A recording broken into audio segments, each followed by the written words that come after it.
বন্ধুরা, আজকের আমার ভিডিওর বিষয়বস্তু হলো জবা গাছের শীতকালীন পরিচর্যা। শীতের আগমন হওয়ার সঙ্গে সঙ্গেই যদি তোমাদের বাগানের জবা গাছে ফুল ফোটা বন্ধ হয়ে যায়, অথবা যদি গাছের পাতা হলুদ হয়ে ঝরে পড়ে, যদি কুঁড়ি হলুদ হয়ে ঝরে পড়ে, তাহলে কোন ঘরোয়া খাবার এই সময় আমাদের প্রয়োগ করতে হবে, যে খাবার প্রয়োগ করলে আমাদের জবা গাছে এই শীতকালে প্রচুর পরিমাণে ফুল আসবে। খাবার প্রয়োগ করার সঙ্গে আরও 3টে টিপসের কথা বলবো, যে 3টে টিপস জানা তোমাদের অবশ্যই প্রয়োজন। তার সাথে সাথে বলবো এই সময় জবা গাছে যদি প্রচুর পরিমাণে পোকামাকড়ের আক্রমণ হয়, তাহলে কোন কীটনাশক আমরা আমাদের জবা গাছে প্রয়োগ করব, যে কীটনাশক সব সময় আমাদের হাতের কাছেই থাকে।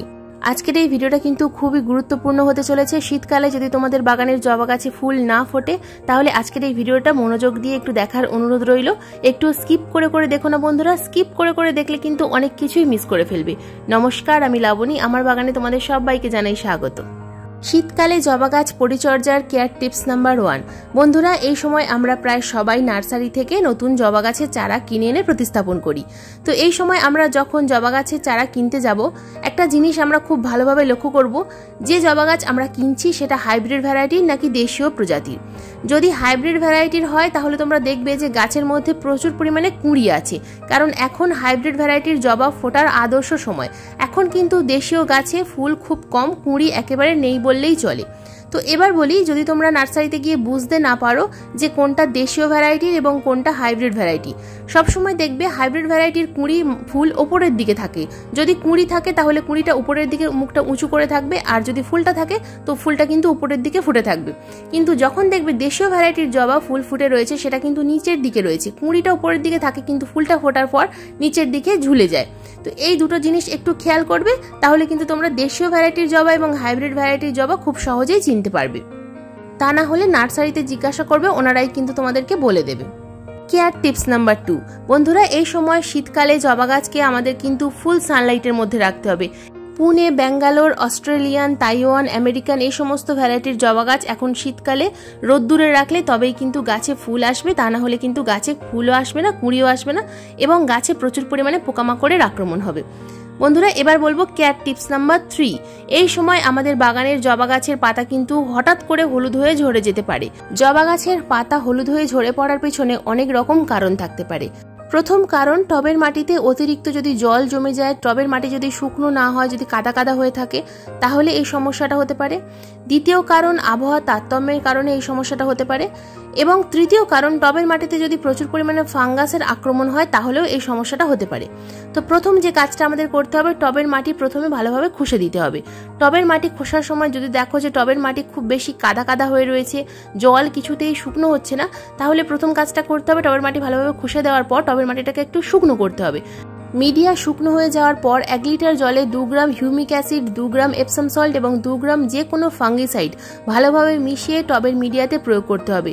মাটি ভিজে থাকা অবস্থায় কিন্তু দ্বিতীয়বার আর জল প্রয়োগ করা যাবে না। টবের মিডিয়া ভালোভাবে শুকনো হলে তবেই কিন্তু গাছে জল প্রয়োগ করবে। অতিরিক্ত মাত্রায় জল শীতকালে প্রয়োগ করলে কিন্তু গাছের অনেকটাই ক্ষতি হয়। তো টবের মিডিয়া ভালোভাবে শুকনো হলে তবেই কিন্তু টবের মিডিয়াতে খাবার, যে কোনো খাবার তোমরা প্রয়োগ করতে পারবে। তো আমার টবের মিডিয়াটা দেখো ঠিক এইরকম ময়েশ্চার আছে। টবের মিডিয়া অল টাইম ময়েশ্চার থাকবে, কিন্তু কখনোই যেন কাদা কাদা না হয়ে থাকে, এই বিষয়টা লক্ষ্য রাখতে হবে। তা না হলে কিন্তু গাছের কুঁড়ি হলুদ হয়ে ঝরে পড়বে, গাছের পাতাও হলুদ হয়ে ঝরে পড়বে। তাই গাছে আমরা প্রচুর পরিমাণে খাবার প্রয়োগ করা সত্ত্বেও কিন্তু অনেক সময় গাছে ফুল আসতে চায় না এবং গাছের পাতা হলুদ হয়ে ঝরে যায় এবং কুঁড়ি হলুদ হয়ে ঝরে পড়ে। তো এই ছোট ছোট বিষয়গুলো একটু মনে রাখলে কিন্তু বন্ধুরা তোমাদের বাগানের প্রত্যেকটা জবা গাছে প্রচুর পরিমাণে ফুল আসবে। এই ছোট ছোট টিপসগুলো যদি ফলো না করো, তার সঙ্গে যদি গাছে প্রচুর পরিমাণে খাবার প্রয়োগ করতে থাকো, টবের মিডিয়া যদি প্রচুর পরিমাণে কাদা কাদা হয়ে থাকে, গাছে যদি রোদ্দুর না আসে, গাছে যদি প্রচুর পরিমাণে পোকামাকড়ের আক্রমণ হয়, তাহলে কিন্তু গাছে কখনোই ফুল আসবে না, সে তোমরা যতই খাবার প্রয়োগ করো না কেন। Tips number 4। খাবার। এই সময় আমরা কোন খাবার আমাদের জবা গাছে প্রয়োগ করব? একদম সম্পূর্ণ ঘরোয়া তরল খাবার দেখাবো আজকে, যে খাবার আমি ঠিক 10 দিন আগে আমার গাছে প্রয়োগ করেছিলাম। তো আবার এই 10 দিন পর আমার জবা গাছে, প্রত্যেকটা জবা গাছে আমি প্রয়োগ করব। যে খাবার প্রয়োগ করলে প্রত্যেকটা ডালে ডালে কিন্তু কুঁড়ি আসবে এবং পাতা সবুজ থাকবে। তো প্রথমেই খাবারটা তৈরি করার জন্য লাগবে আমাদের একটা আলু। বন্ধুরা, একটা মিডিয়াম সাইজের আলু আমি এখানে নিয়ে নিয়েছি। মোটামুটি খুব ছোট নয়, আবার খুব বড় নয়, মিডিয়াম সাইজের একটা মাত্র আলু নিয়েছি।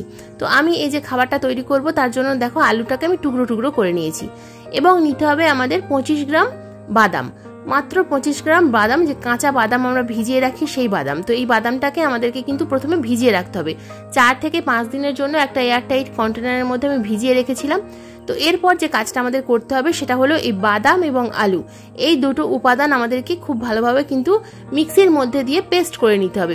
সামান্য একটু জল দিয়ে আমি কিন্তু এই দুটো উপাদানকে খুব ভালোভাবে পেস্ট করে নেব। বন্ধুরা, বাদাম এবং আলু দুটোই কিন্তু আমাদের গাছের জন্য ভীষণ উপকারী। তো দেখো আমার কিন্তু পেস্ট করা হয়ে গেছে।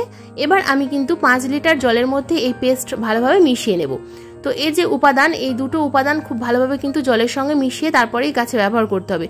বন্ধুরা, তোমরা বাদামের পরিবর্তে বাদাম খোল কিন্তু নিতে পারো। 25 গ্রাম বাদাম খোল 24 ঘন্টার জন্য ভিজিয়ে রেখে আলু পেস্ট করে তার সাথে কিন্তু তোমরা বাদাম খোলটাও মিশিয়ে নিতে পারো।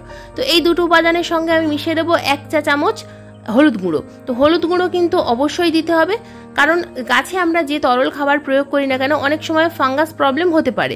তো সেই কারণে কিন্তু আমি হলুদ গুঁড়ো সবসময় মিশিয়ে তোমাদেরকে প্রয়োগ করার কথা বলবো। তো এই দুটো উপাদান এবং হলুদ গুঁড়ো খুব ভালোভাবে কিন্তু এই জলের সাথে মিশিয়ে নিতে হবে। এরপর গাছে কতটা পরিমাণ করে প্রয়োগ করব সেটা দেখিয়ে দেবো। দেখো, এটা একটা 1 লিটার জলের মগ। তো এই জলের মগ মেপেই আমি কিন্তু গাছে আজকের খাবারটা প্রয়োগ করব। তো কত ইঞ্চি সাইজের টবে কতটুকু খাবার দিতে হবে প্রথমে দেখিয়ে দিই। এটা একটা 8 ইঞ্চি টব। এই 8 ইঞ্চি টবে আমি কিন্তু 250 ml খাবার দেবো। তো দেখো, এই টবের মধ্যে, এই মগের মধ্যে আমি 500 ml খাবার নিয়েছি। তো এই খাবারটা আমি কিন্তু দুটো টবে ভাগ করে দেবো। তো প্রথমেই আমি এই টবের মিডিয়াটা খুব ভালোভাবে খুশে নিয়েছি এবং মাটিটা কিন্তু খুব ভালো মতো শুকনো, খুব বেশি কাদা কাদা কিন্তু নয়, এইরকম মিডিয়াতে খাবারটা প্রয়োগ করতে হবে। তো দেখো, আমি 250 ml খাবার দিয়ে দিলাম। এখনো এই মগের মধ্যে 250 ml খাবার আছে। তো এটা আমি আর একটা জবা গাছে প্রয়োগ করব। যদি কোনো জবা গাছে তোমরা ডাল কাটাই ছাটাই করে থাকো এবং সেই গাছে নতুন নতুন শুট আসছে কিন্তু কুঁড়ি আসছে না, তো সেই গাছে কিন্তু এই খাবার তোমরা অবশ্যই প্রয়োগ করতে পারো, খুব ভালো রেজাল্ট পাবে। তো এটা একটা লক্ষ্মী জবা গাছ। দেখো, এই গাছে আমি ডালগুলো অনেক বড় হয়ে গেছিলো, তো ডালগুলো কাটাই ছাটাই করেছিলাম। তো এখন নতুন নতুন শুট আসছে এবং সেই ডালে প্রচুর পরিমাণে কুঁড়ি আসছে।